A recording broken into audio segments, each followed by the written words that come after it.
Hello friends, আমি মিষ্টি স্নেহা। এটা আমার ফার্স্ট মিনি ব্লগস। তোমরা সবাই কেমন আছো? আশা করছি তোমরা সবাই খুব ভালো আছো, আমরাও খুব ভালো আছি। তো গিয়েছিলাম আজকে আমরা শপিং করতে। তো দেখো মেট্রো স্টেশনে পৌঁছে গেছি। তো দেখো মেট্রোও চলে আসছে। তো মেট্রোর মধ্যে আমরা উঠে গিয়েছি।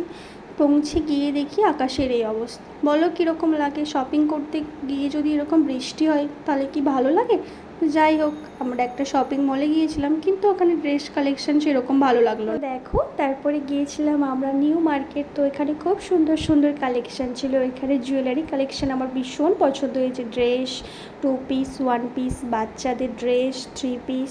তো যাই হোক, আমরা এখান থেকে সব শপিং কমপ্লিট করার পর একটা রেস্টুরেন্টে গিয়েছিলাম। তো খাওয়া দাওয়া করার পর আবার মেট্রো স্টেশনে পৌঁছে গেলাম। বাড়ি তো ফিরতেই হবে, তাই না? শপিং যেহেতু করা হয়ে গেছে। তো চলো টাটা, ব্লগটা এখানেই শেষ করলাম। সবাই সুস্থ থেকো, ভালো থেকো। মিনি ব্লগটা কেমন লাগলো জানিও।